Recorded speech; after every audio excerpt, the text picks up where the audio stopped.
our page, but you just don't post it. You don't post, but you get to see it, and that was my, that. I usually don't post very much, but Plus the creator. or like this power work. Oh, I know, that's exactly what I thought it was power, because I didn't want to. Events. Where I had like different types of Right now, I got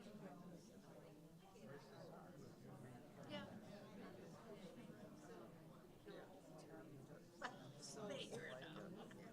so I got a nice this stylist. Oh, really? And all these kind of. Oh, yeah, I just didn't go. Well, I usually report the theater comment on your post, and I gave a review of that restaurant we went for booking ago. And somebody else must have reported because that thing's gone. Because I was trying to report it and I couldn't finish. It said the thing is hidden. But it was, he was saying, oh, I think you should ask. Oh, all that. All that fake account, how it's totally, totally fake.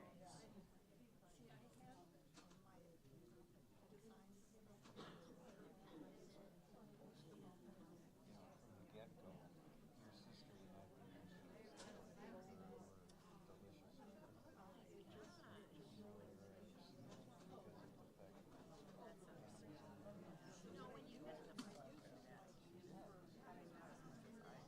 Oh, okay. Do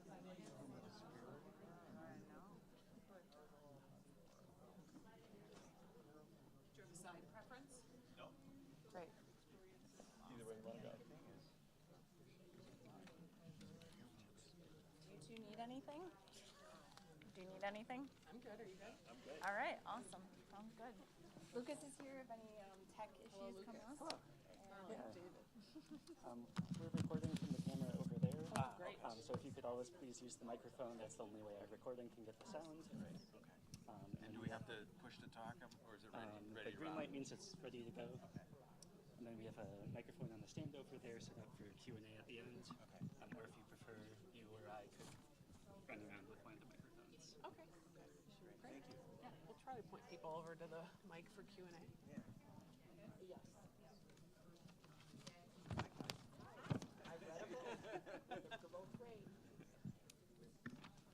Boy, that would weigh something down. I don't know. You know, well, I had to have them out here so everyone can see. Yeah. Hey, good chicken. If only they were smaller. Check, check, check. Hello, everyone. But it's fun. We're at 7:29, but I'm anxious to get started talking to David. So I think we're just going to get started. We've got plenty to talk about. But first, some intros and housekeeping. Welcome. My name is Molly Fish. I am the owner of Lake City Books, Madison's downtown indie bookstore. Thank you. Hooray for indie bookstores in Madison. There are many, and we love them. I'm excited today to talk to David Wroblewski. He recently wrote Familiaris. You may remember him from The Story of Edgar Sawtelle, a huge blockbuster hit from 2008. We're going to ask a little bit about that, too, probably. But before we get started, we want to thank the Wisconsin Book Festival, the Madison Public Library, which is celebrating 150 years this year, the Madison Public Library Foundation, all of the sponsors for making this fall celebration possible. My bookstore, Lake City Books, is honored to be a sponsor and a partner with Wisconsin Book Festival events all throughout the year. So not only do they have this fall celebration, but they have events all year round. And we occasionally partner with them, and as do other bookstores around Madison. So check those events out. Please silence your cell phones.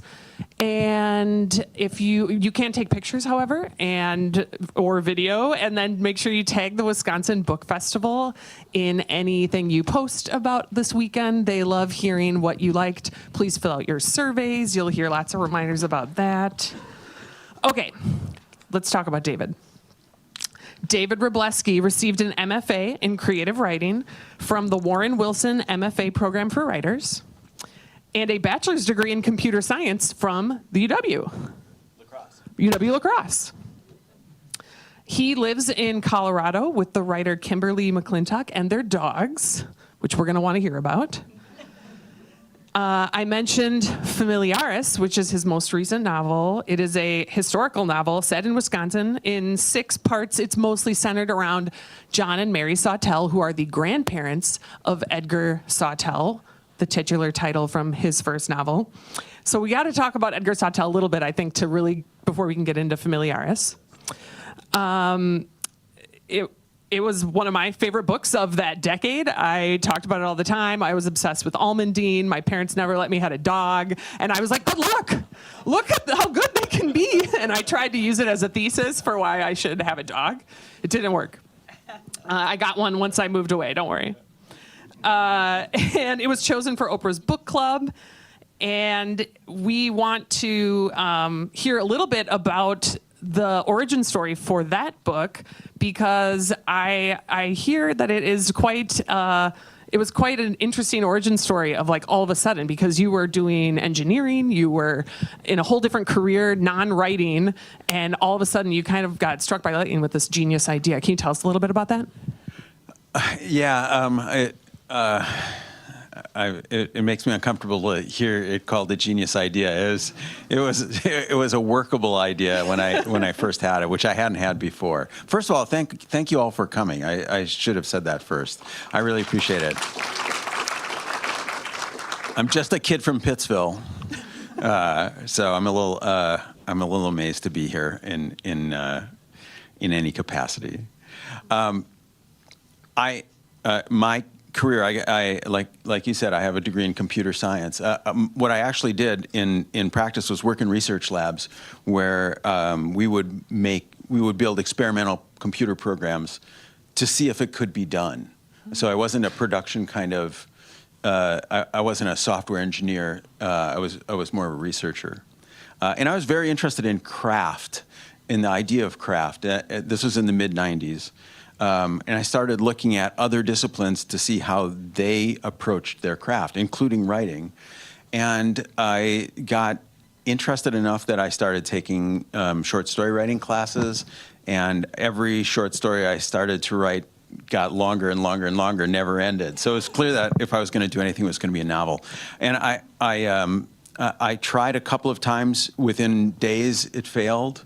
And then one day, literally in the middle of the afternoon, I remember exactly where I was standing. An idea occurred to me in the space of about 90 seconds for how to structure a novel that was a retelling of a very old, very famous story, except set on the farm where I grew up. So the basic idea was evacuate all the people who were actually there and put in all new people and let them play out this story. And that was the seed idea for the novel. So you grew up in or near Mellon, Wisconsin? No, I actually grew up around Pittsville, okay. Central Wisconsin. And I know it's Central Wisconsin because just outside of town, there is a geographical survey marker saying this is the exact center of Wisconsin.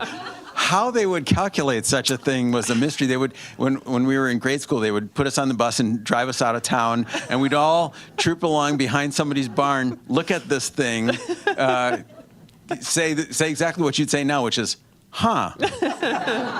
And then we'd all get on the bus and head back. It's just a ritual there. So, but Pittsville, Central Wisconsin, Mellon is northern Wisconsin. It's basically a little town I adopted. Sure. When I gave a reading there, when Edgar came out, somebody raised their hand, and the very first question was, why Mellon? And it's a pretty town in a pretty area, and it happened to be located near the Schwamigan National Forest. And for those of you who know the story, it's important that that they be located near a large wilderness area. So. I love that. I love hearing that it just came to you. And the Hamlet retelling is so poignant. One of the things I want to talk about bleeding into Familiaris is Edgar Sawtell really feels like a tragedy. I mean, as is Hamlet. Fair enough. It was specifically a my way of trying to understand tragedy as a form. Right. Because it's mysterious to me why every story doesn't have a happy ending. Except it's also equally clear to me that tragic stories have a sort of potency that comic stories don't. At least they do for me. So I was trying to explore that whole side of fiction. Like, what is tragedy about? Why not just tell a story that makes us laugh and everybody's fine at the end? Well, and it sticks with you. I mean, you can tell why.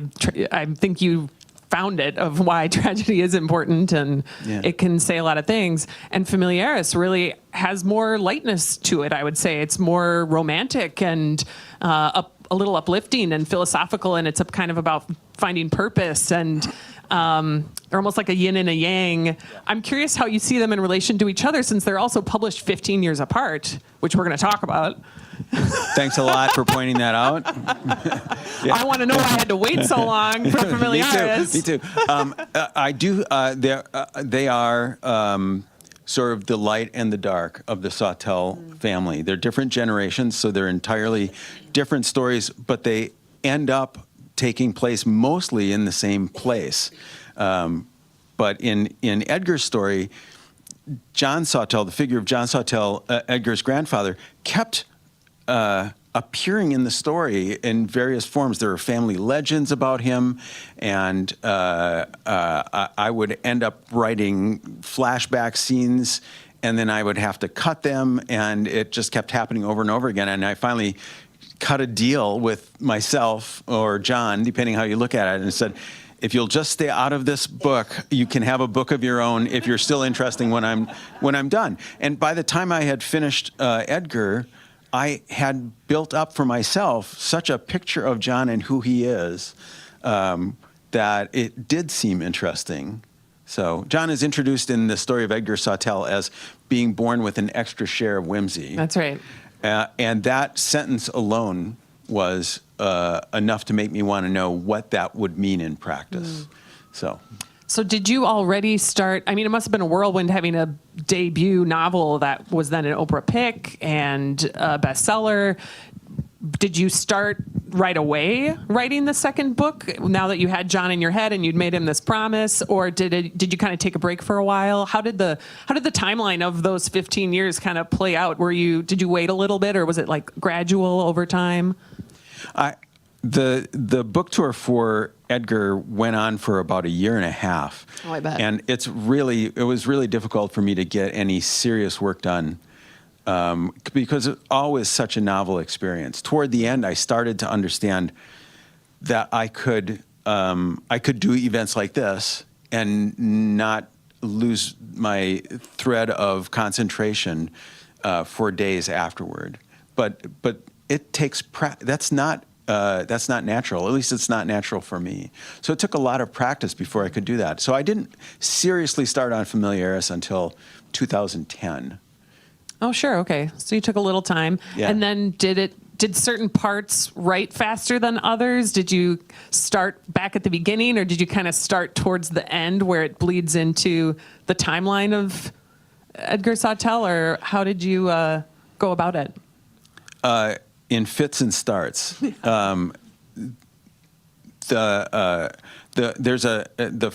The first 4 pages of the first chapter of Edgar is essentially a précis of Familiaris, which I wrote before I even knew I was going to write Familiaris. But I took it as... Did you go revisit it? I took it when I decided to write Familiaris. I took it as essentially my outline for the book. So everything that was going to ultimately happen in this book was summarized in those 4 pages. I knew the shape of the story from beginning to end.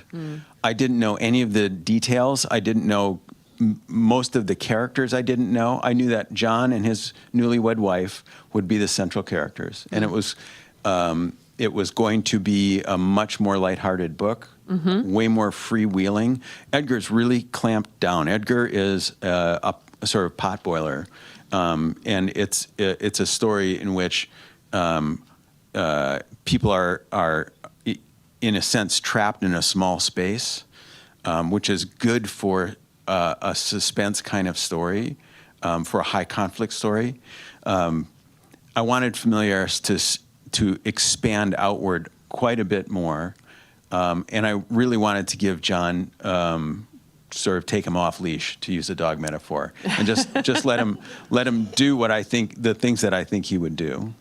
It is much more expansive. I mean, and it starts in Hartford, Wisconsin, Yep. where John and Mary are living, and he's working at the Kissel Motor Factory, which was real. Absolutely real. I've been there. The Automotive Museum in Hartford is absolutely worth visiting. It's fascinating. And I feel like there's so much real Wisconsin history in this book. Did you do a lot of research? Oh yeah, I spent every year pretty much. I would come back and spend time at the Historical Society, which is an amazing organization. The material that they have there is just invaluable, and it was an incredible resource. The other resource that I used, historical material that I used, is that the people of Mellon, now Mellon has about 800 people in it, maybe less now. It's like a lot of small towns. It's shrinking. But the mayor, a guy named Joe Barabee, rallied the entire city to go back through their town newspaper called the Mellon Weekly Record for 100 years.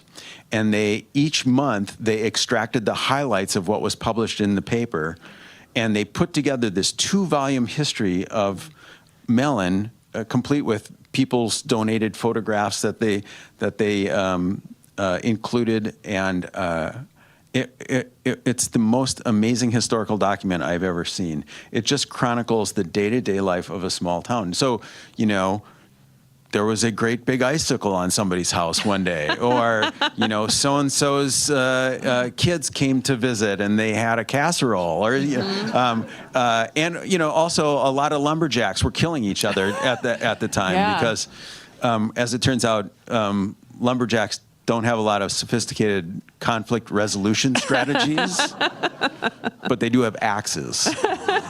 So there's a surprising number of murders. Wow. So you had a lot of resources, it sounds like, to pull from. Another historical event that you mention in detail is the Peshtigo Fire, which is something that it kind of is a detour in the book to, it's the main chapter or section that is away from John and Mary and the farm, and it's following Walter Payne and him finding Ida Payne and him being part of the Peshtigo Fire, being a witness to it. And there are long descriptions of him on a boat with it all around him.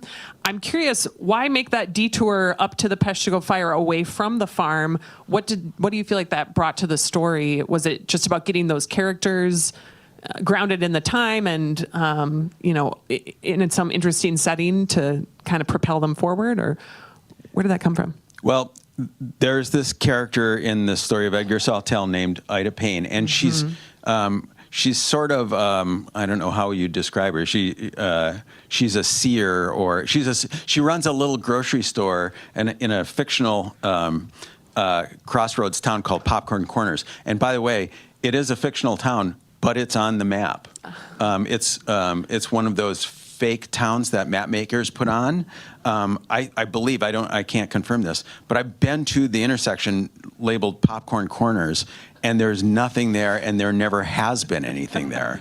But I got a free town out of it. I went to, and I thought, I get to take Popcorn Corners and create it. So I modeled it after the crossroads town closest to where my family's farm was.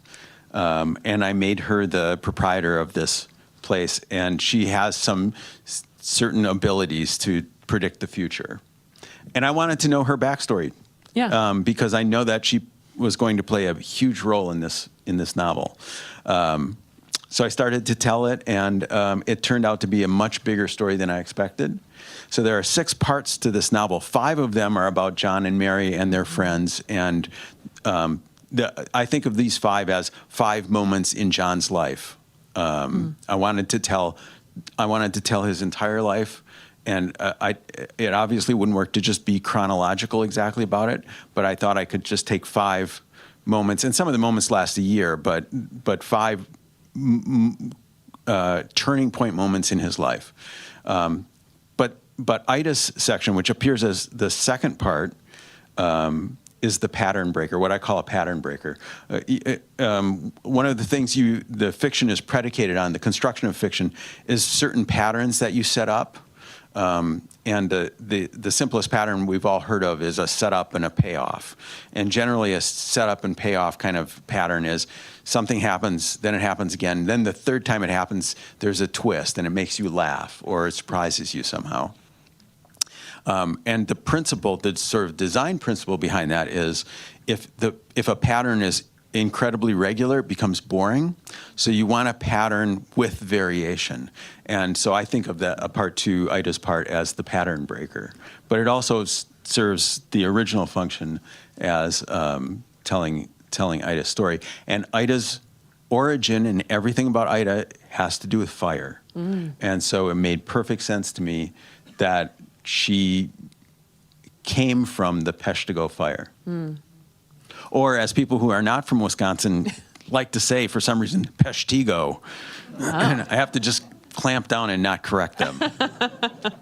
I felt really excited I knew how to pronounce Schwamagon because I'm from Wisconsin. Because the spelling is not intuitive. I had to learn myself. I kept calling it the Chiquamagan. Yeah. Until someone finally came up to me and said, "Why do you say Chiquamagan?" I think the Ida's seer powers and other elements, I want to talk a little bit about magical realism. Magical realism is one of my absolute favorite genres. Gabriel Garcia Marquez is one of my all-time favorite authors. And I can see the same touches, the light touches of magicalness that he's such a master of in your work as well, where it's not world building as much as it is just like small extensions in places where you need it or places where it fits so naturally into the story. So Ida is one of them, and throughout this book, she's aging and different rates, and she's using her powers to help find people. And there's also the dogs themselves, which are almost a magical realism element, although I'm curious what your take on that is, because they're just a level above, I think, what a real dog could do. But then there's Elbow and his wood and what he can find and do and what Frank can do with food. And I feel like there's just like all these touches of magic that almost surround John, like he attracts them, but then doesn't have them himself. And I think that's such a fascinating way to play with magical realism. Did you go out to write something a little fantastical in there, or did it just kind of happen with the characters? It feels like it's more explored in this book than in Edgar Sawtelle, so it was a little bit more of a lean into the magical realism of it. How did that come about? I just happen to like stories that have an element of the fantastic to them. Me too. And you've already referenced Hamlet. I mean, one of the interesting things about Hamlet is it was a science fiction story in its day.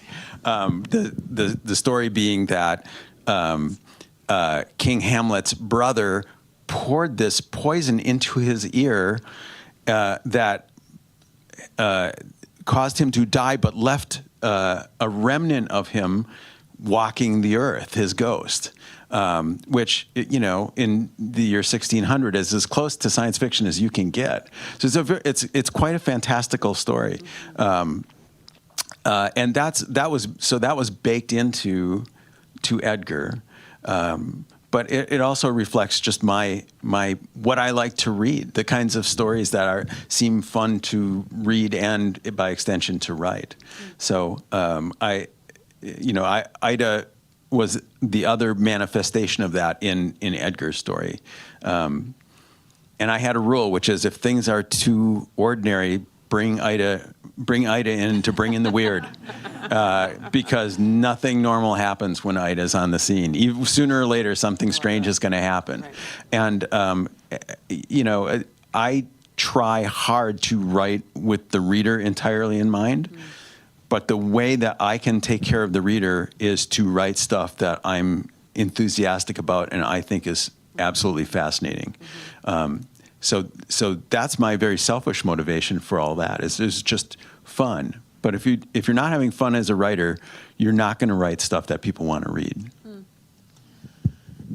So do you feel like John, who doesn't necessarily have a touch of magicalness in himself, did he find his rare deity, that he's looking for? We're going to have to talk about Drencher too, because I have so many things I want to talk about from this book. But one of the, he's searching, right? He's the protagonist who's searching for his purpose. He goes to this farm. He brings his wife and his friends, and he feels, he's looking around like, I feel like everyone else is finding this purpose, and I'm still looking. Meanwhile, he's already breeding dogs. It's like he's found the purpose. He just hasn't noticed it yet. Do you feel like that's what it was? Like he's just meant to kind of bring people together, or is he just always, he's just a searcher and that's his cross to bear? Yeah. All the main characters in this story, John, Mary, Frank, and Elbow, each have an incredible gift. And part of the one way to look at this story is to see how that gift plays out over the course of their lives, and how by virtue of the fact that they know each other and they've influenced each other, how all their individual gifts sort of weave together, which is true to my experience. I've worked with so many incredibly talented people, and they've influenced me in entirely different domains, just by the example of how they approached problems and so on. So, and I think of John's great gift is to recognize talent that no one can see. And it applies to his choice of friends, but it also very critically applies to his choice of dogs, because the project that he is going to undertake eventually is to create the breed of dogs that already exist in the story of Edgar Sawtelle. And the only way that he could do that is by being an incredible judge of character and latent talent. And those kind of each character you're talking about feels like it aligns with how he defines the dogs, right? They have the searcher, challenger, consoler, when he's helping try to crossbreed and nail that down. He has those people in his life as well. He has. Right, exactly. Yeah. So let's talk about the dogs. I've waited long enough. I'm a huge dog person. I just already said that I wasn't allowed to have a dog growing up, and my parents are here, so I've confronted them about this many times. They're fine with it. I have a great dog. I think we can take some time to work through your issues if you really need to. I'll continue to after this. These books helped. The books helped. And I have a dog now, which I actually got the itch to crack this open when I got my dog when he was a puppy, and he's a large breed dog. I was thinking about him the whole time I was reading it, and looking for Sawtelle dog qualities in him, which he absolutely does not have. But, I feel like you don't describe a lot of the physical traits of the dog. It's much more emotional and intelligence based. Do you have a picture of a Sawtelle dog in your head? Is it based on a dog you've had? They often, they're large, and there are weights often and sizes, but it's not necessarily in terms of long hair. And maybe it's because they're not bred for this, right? They're not bred for looks. They're bred for traits and qualities. But I just am curious if you had a picture in your head of what a Sawtelle dog looks like, or an epitome, or a dog you had that growing up, maybe that was your, starting point for a Sawtelle dog. Yeah, I try and keep a very generalized picture of what a Sawtelle dog is, and it was an absolutely conscious strategy to under-describe them, particularly in Edgar. So yeah. I allowed myself to say that they have upright ears, and that they generally weigh about 100 pounds. But beyond that, I tried not to nail it down more specifically, because in every novel there's a division of labor between what the reader does and what the writer does, and I wanted the division of labor with regard to these dogs to be that the reader, as much as possible, invents the dogs for themselves. So obviously, I couldn't say absolutely nothing, but I said as little as I could. And in the early drafts, there was a very specific known breed, I won't tell you what it was, but What about after? Will you tell me? Just me. You don't no, have to tell I'll them. never tell. No, the story will go to my grave. I'm sorry.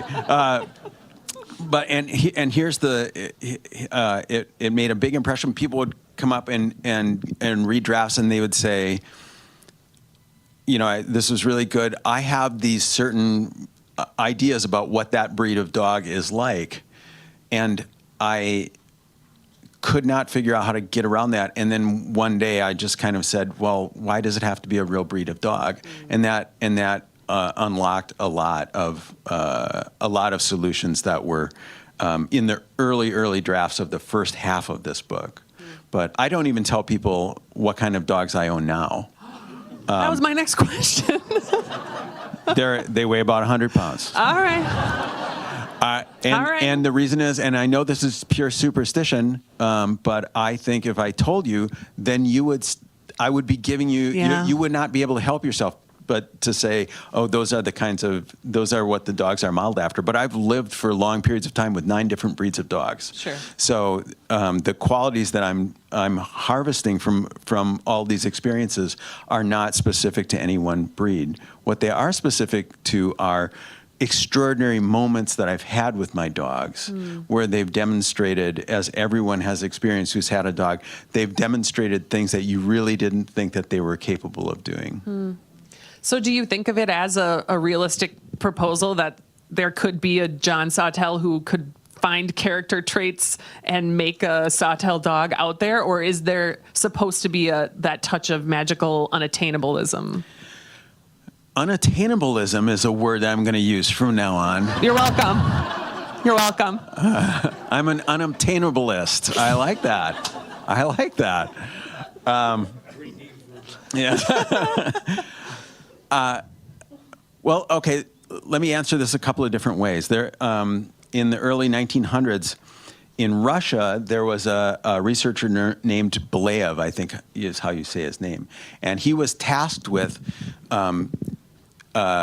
trying to breed a more docile version of a silver fur fox that they would raise and then kill to use for coats and things. This is a terrible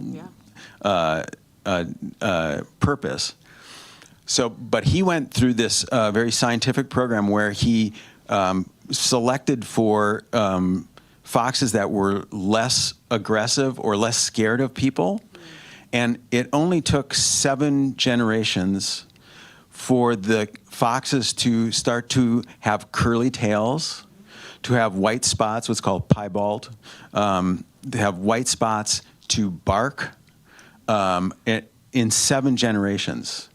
And I was when I first started working on Edgar, I was quite interested in the fact that dogs were, this is in the mid-90s, were out of bounds as a research subject for animal behavior. They were discounted because they've been domesticated, and we can't, it's not what they're doing isn't pure, and so on, and which I always thought was ridiculous because they're amazing. One of the big problems that I've had in trying to portray a fictional breed of dog that can do just a little bit, just the tiniest bit more than all the dogs we know, is every time I would think of something that dogs can't do, I would find a YouTube video showing a dog doing it. It just got ridiculous after a while. But the premise was, what if that principle was applied to someone who wanted to create a breed of dogs that was extraordinarily good at being a companion. And I found there was a famous old breeding program that started in Switzerland, I believe, called Fortunate Fields. It's actually talked about in Edgar. And the people who ran it, ultimately those dogs and their offspring became the Seeing Eye program. But there's a book called Working Dogs that detail how they did what they did. And it always struck me early on. They said the goal of the Fortunate Fields Project is to develop a breed of dog that is peculiarly able to profit by instruction. That was exactly, it's incredibly hard to say, peculiarly able to profit by instruction. And just as a writer, sometimes it's phrasing and words are what motivate me. And I locked onto that and went, okay, now I know what a sawtell dog is. It is peculiarly able to profit by instruction. I love that. And using that phrase in the book, I mean, it really did stick out. So you're right that it is a magnetic phrase. I can picture Almondine as then the culmination of the companion dogs and then they kind of go back into the wild, and it's like there was this trajectory, and then, yeah.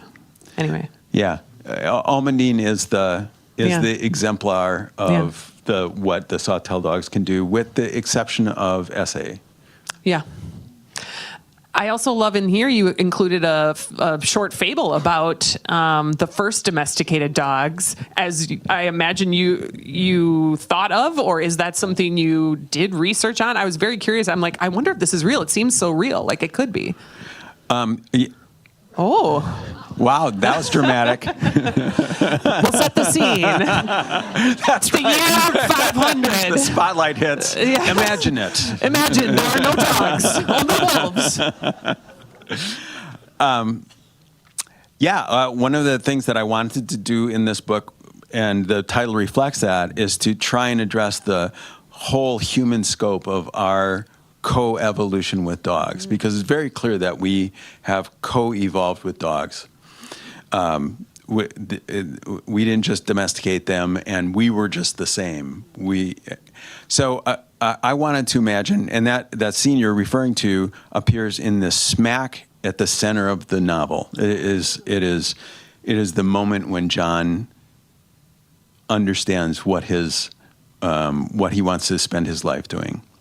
But I wanted to imagine what that moment was the first time the first person thought it would be a good idea to hang out with a wolf, and how that would come about. And the current best theory right now is that wolves were once we stopped being pure hunter-gatherers and we started forming settlements, we inevitably created a garbage dump. And that garbage dump had enough calories in it that wolves that were desperate enough or not fearful enough would be the ones who would come in closest to get those calories. And that makes perfect sense. I think that is, I'm convinced that that's probably the way it worked on the dog side. The question in my mind was, who was the guy who went out to the dump? Why was he there, and what was going on for him? So I was interested in that person and what his motivation was. And so what that little story, what that little fable is about, is how that person wound up in the position of saying, okay, I need to make an alliance here. Mm-hmm. And what was the nature of that alliance? Because it wasn't all roses to begin with. Mm-hmm. So he begins as prey in that story. But ultimately, a sort of alliance develops. Yeah, there'd be a lot of trial and error with the first. Yeah, error is the problem part. Yeah. So I mentioned I wanted to talk a little bit about George Drencher's Practical Agriculture and Free Will, which is a fictional, nonfiction book that he basically wrote within this book. And I'm curious about it because I feel like you really could write and publish this as maybe that's your third book. I don't know if you're working on your next one yet. Or, okay. But it almost provided comic relief, but it provided John, it's something he checked out in the library in Hartford and never returned. And he meant it as I got to go I'm trying to be a farmer. Maybe I need to learn about agriculture, but really latched onto the philosophy part of this. How did you think of this book? I want to hear your origin stories, and I have some of my favorite principles that Drencher has, which they debate often in the book. The characters do. They think about. They are frankly very interesting philosophical principles that I feel like you could really capitalize on. So I'm just trying to pitch that for you. But where did that book come from as kind of a centerpiece of philosophy that the characters discuss? For those of you who haven't read the book, George Solomon Drencher is a crackpot transcendentalist philosopher from the late 1800s. I originally thought, well, I'll just use Emerson. But I could immediately see the trap there. Anything I did was going to get me in trouble with Emerson scholars, and I'm way too lazy to become an Emerson scholar just for us. So I said, as with the, this is evidently my trick. I said, well, as with the dogs, I'll just make up a crackpot transcendentalist. And so it became a sort of hobby to come up with these aphorisms because George Solomon Drencher set out to write a book on how to be a farmer, but he had no concentration. He would start to write about very practical things, and it would drift off almost immediately into his philosophical musings. And I thought I had made this up out of whole cloth.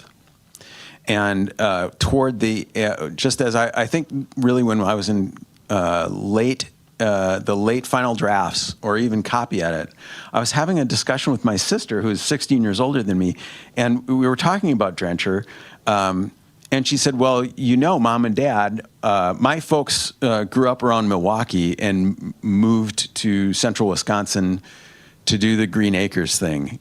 So there's a little bit of connection to my family here. My dad was a terrible farmer. He lasted, I think, one season and then found factory work for the rest of his life. But there for one season we had dairy cows and we were doing the whole thing. I was a little kid at the time. In any case, I wanted John to have a reference point for this, and my sister said, Mom and Dad also had this book on the shelf called 40 Acres and Independence by M.K. Gaines. It's M.K. or M.G. Gaines. Kane. M.G. Kane. Yeah, I can never remember it. Anyway, I went and got a copy of it, and darn if it isn't exactly this book. No. Except it's not a book of philosophy. It is real. Every chapter is a practical thing, like how to keep chickens, how to raise turnips, how to have pigs, how to plant corn, and with diagrams. And as it turned out, it was the sort of training manual that my parents used or inspired them to actually try and become farmers. So that must have planted a seed somewhere back there. And as soon as I saw it, I recognized the spine of the book. Wow. But I had no memory of it as I was doing it. So it just goes to show, plagiarism is inevitable when you're writing. You're all always retelling each other's stories. Exactly. You're always digging stuff up that you didn't even know you knew. There probably weren't things in that book, though, called one of Drencher's principles, principle number 2, all matters are equally divisible except money. I loved that one. Number 7, there's no such thing as misbehavior, only behavior. That's just good. That's just good writing, and it really applies to the dogs. It applies to so much about what's going on. It applies to his sons. It's quite central to the story. It is. Yeah. I was just struck by these, and it's curious when you said it became a hobby to come up with them. So were you doing that, just kind of channeling Drencher throughout the whole writing process? You didn't have them all necessarily? They accumulated over the course of the development of the book. Yeah. They really pack a punch when you see them all written down. One of the other main ones they have a discussion about is you can't reason with dirt, which is, again, it's farming, but it's philosophy. Yeah. Deep, right? Think about it. This is what I'm saying. This could be a real book. This could be real. So it's great to know that you kind of came up with them over time, and I can't believe that seed of a real practical book. Yeah, I couldn't believe it either. I was absolutely incredible. stunned. Well, one of the other topics I want to make sure we get to, and then we'll open it up for questions as well, is Mary. I want to talk about Mary. What a strong female character for that time. What a beautiful relationship they have. We haven't even really talked about the central marriage and relationship in this book, which is John and Mary. I loved Mary from the beginning when she threw the watermelon, which if you've read the book, you know what I mean. And if you haven't, you should read the book. I'm trying not to give anything away, but she is the heart of the book, it feels like. John's always in his head, Yep. and Mary's really the heart. Yep.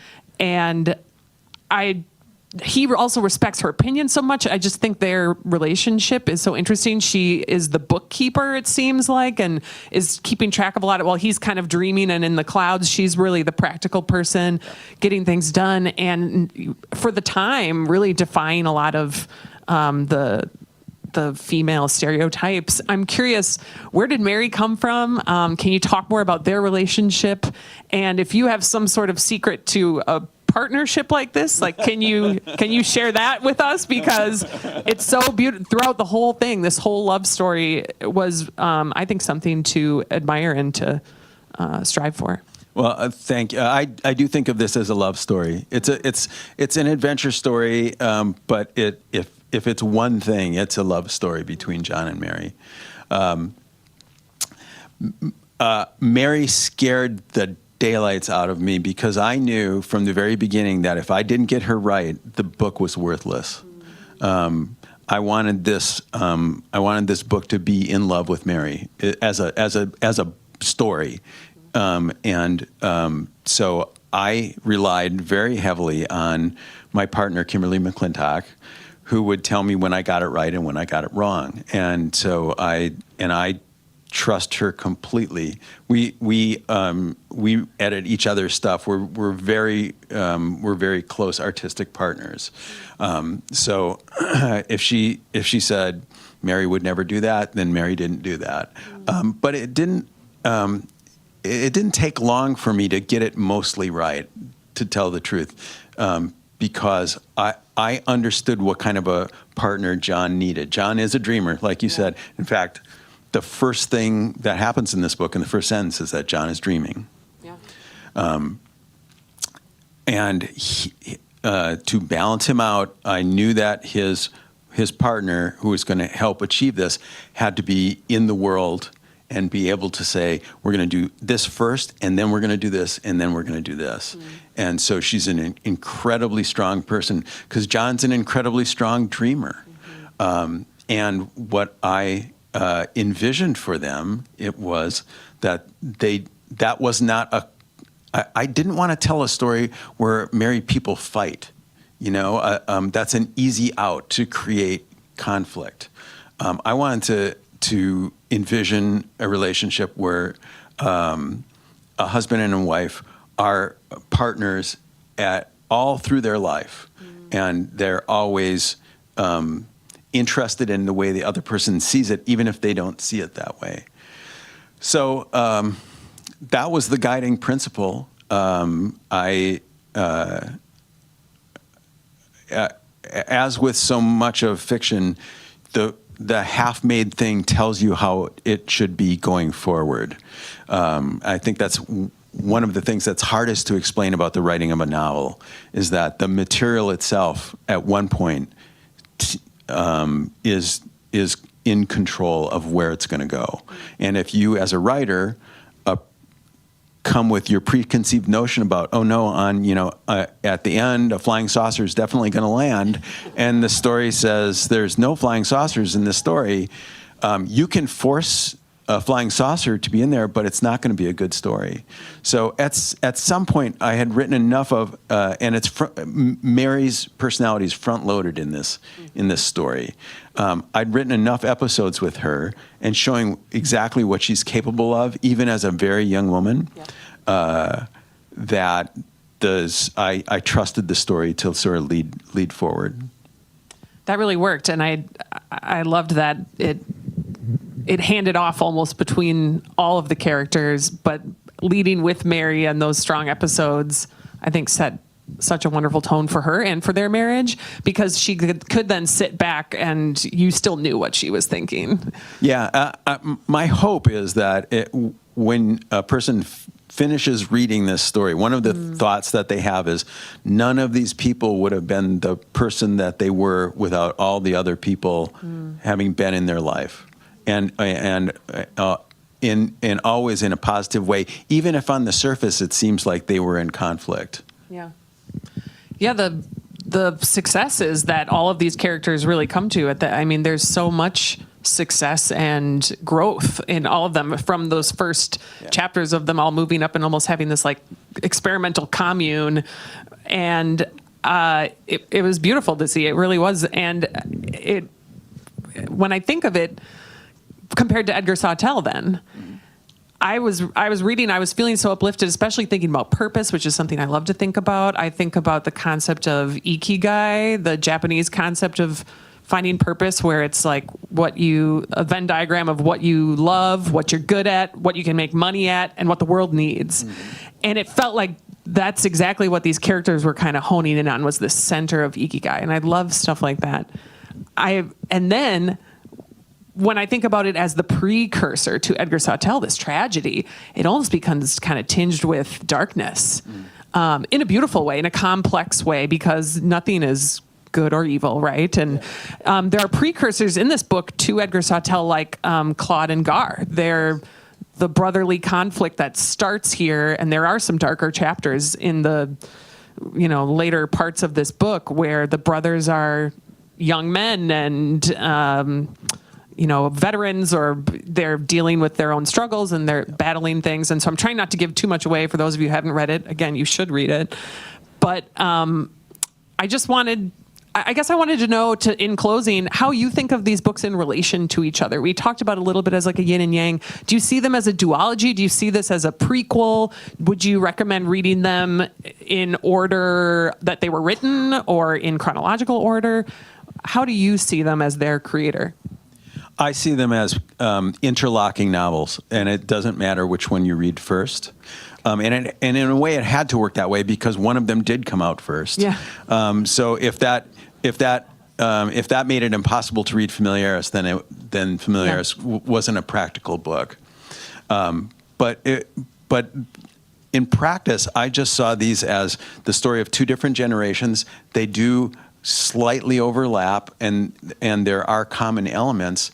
And whether you read Edgar first or John's story first will give you a different experience, but neither is wrong. So I think probably because it's more recent, I would prefer people read Familiaris before Edgar, but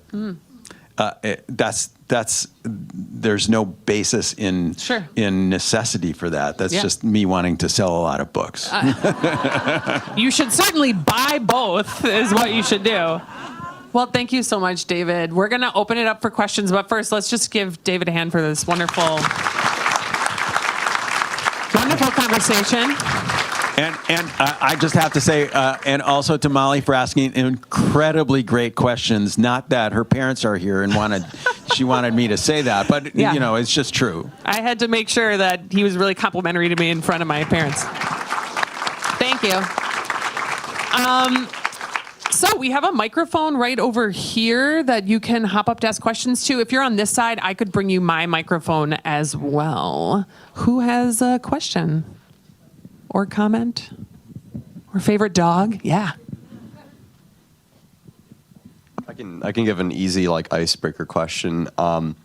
So I haven't had a dog since my senior year of high school. My dog passed away a little bit before I graduated, and I'm going to be graduating from here in about a year and a half. And let's say I move into a place on my own that allows pets, allows shedding, we can say. So with all those factors, do you have a dog breed that you would recommend? I'm on the market.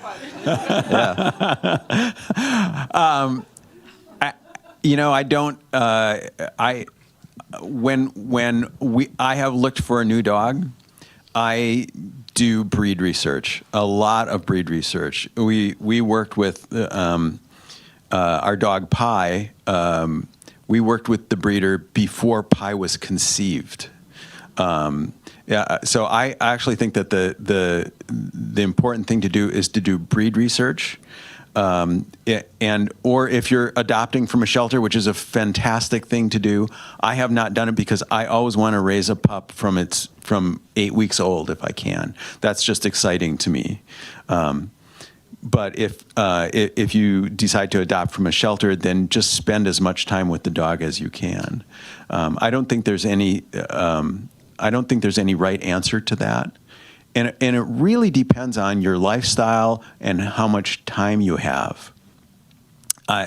One of the things that always astonishes me is just how much time it takes to be a good dog owner. If there's I think a universal feeling among good dog owners, it is guilt. It is guilt that and I've always felt this about every dog I've had, is that the one thing that has held my dogs back from achieving their fullest potential is me. I have not had the time to go as far as they could go. I'm sorry not to give you a better answer than that, but.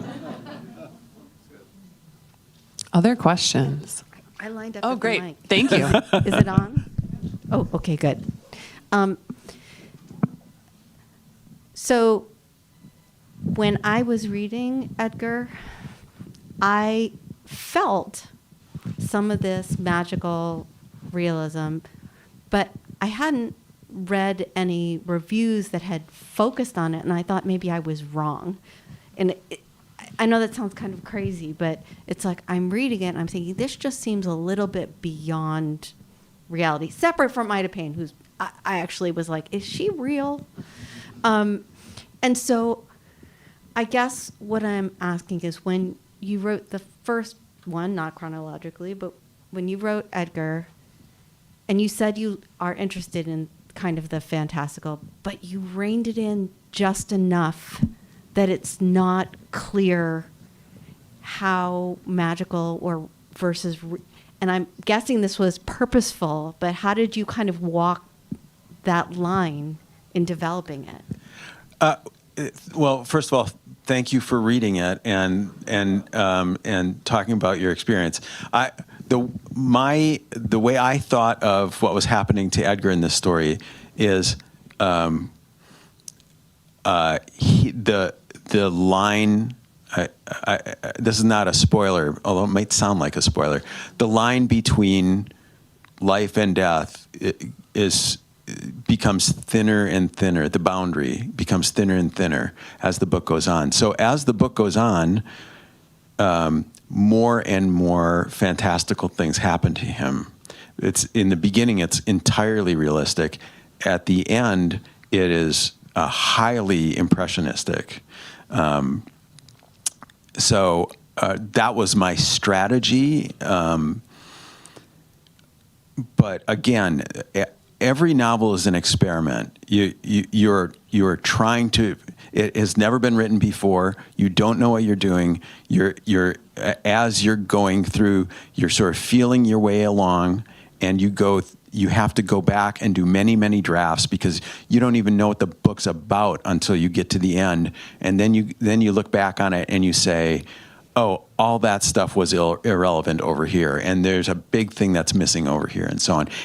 And most of all, what you're doing is fine-tuning a sense of proportion, so everything is in proportion. That is the heart of all design, is getting proportion right, and writing, particularly novels. Actually, I think all writing is almost entirely about design when you get right down to it.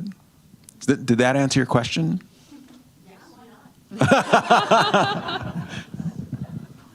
Other questions? I love the way you work with phrases and whatever. I had to write one down here that really stuck with me here. The one about whiskey and versus brandy there.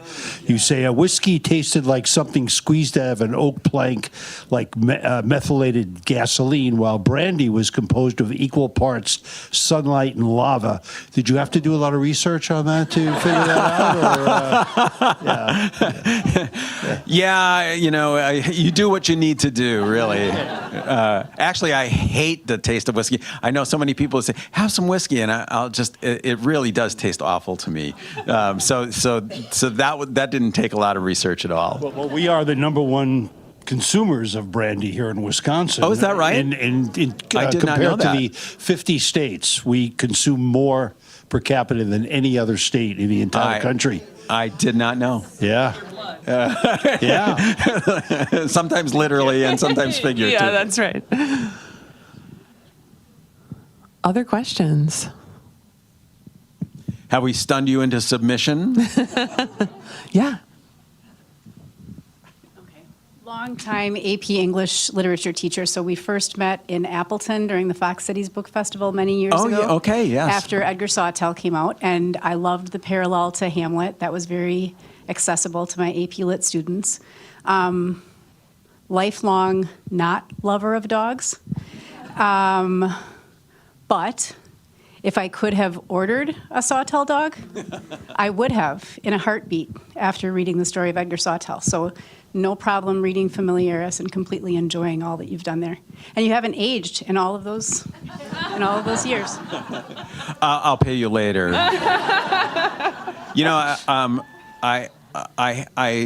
Occasionally people will come up and say, I've just never really connected with dogs, and I completely understand that. There's plenty of animals. I've never connected to reptiles. What is magical to me in the more common sense of magical is the bond that has to be developed. There's no shortcut to it between a person and their dog. And we're predisposed, I believe, to have that bond in most cases. But I also have met so many people who have said, I was 50 years old before I ever had a dog, and I didn't know what it was like because I didn't meet the right dog. So maybe you just haven't met the right dog. Oh, you do now.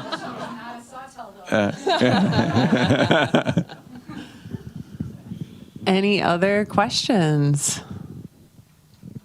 Yeah. Are we getting a third?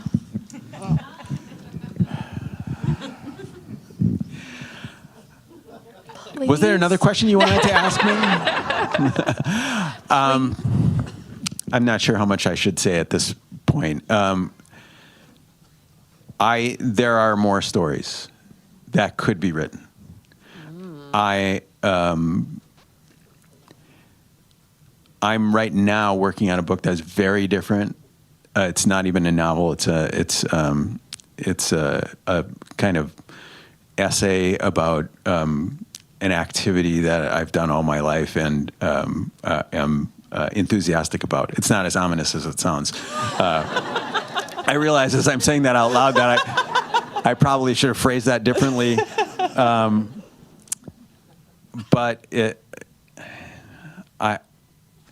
door's not closed. Okay. But I'm not actively working on another book. Well, you got another 15 years, I think, before we That's right, because these things just pop out like popcorn with right. me. That's right. Can I ask one? Yeah. I had read a while back, after I'd read Sawtelle, that Oprah and Tom Hanks had bought the rights and they were thinking about developing it into a movie. Where is that happening? It went nowhere, as Okay. is the common case. A lot of books get optioned for movies.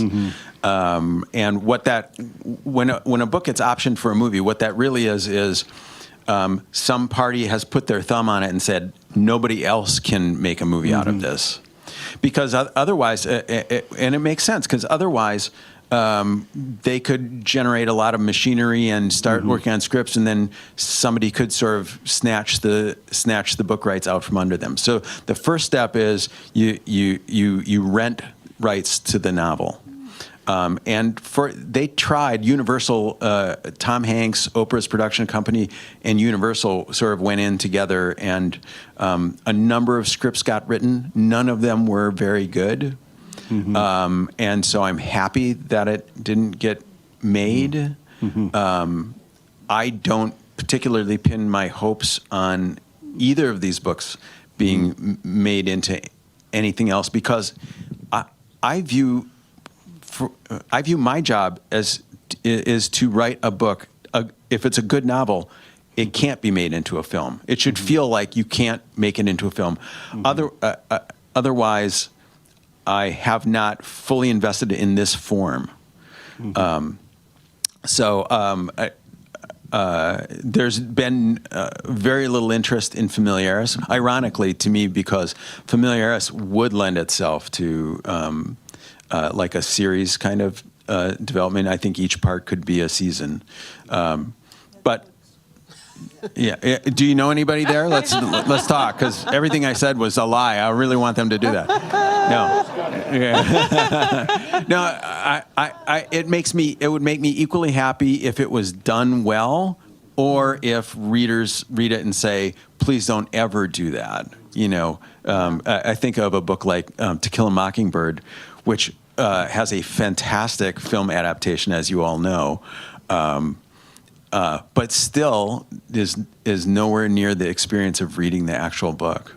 So, thank goodness. Otherwise, we novelists would be out of business. We'd just all be screenwriters. Yeah, the complexities, and it would be hard to do it justice, for sure. Yeah. I mean, the way I look at it is a novel is like a moving van. It can come to a dead stop. You can pack it full of everything that you can think of, and the art of it is how things are arranged in it. But film script is a motorcycle, and it has to keep moving forward or it falls over. And that means it can carry almost no baggage at all. And so there's such pressure put on all film scripts are 120 pages long. I don't know why that's the convention, but they are. There's so much pressure put on stripping things down and extracting things or changing things in order to make it possible to be a 120-page script. That many stories, I think most stories can't survive it. I should say, ultimately, we did work with a fabulous screenwriter, Hannah Wegg, who wrote a fantastic script for Edgar. It was 180 pages long. And I think that it hasn't had a lot of interest because it's not 120 pages long. Wow. Well, thank you again, David Wroblewski. Thank you all. Thank you for coming. I really appreciate it. David's going to be signing his books right out there. They're available for sale from Room of One's Own right here and at my store, Lake City Books, in the future. Thank you all so much.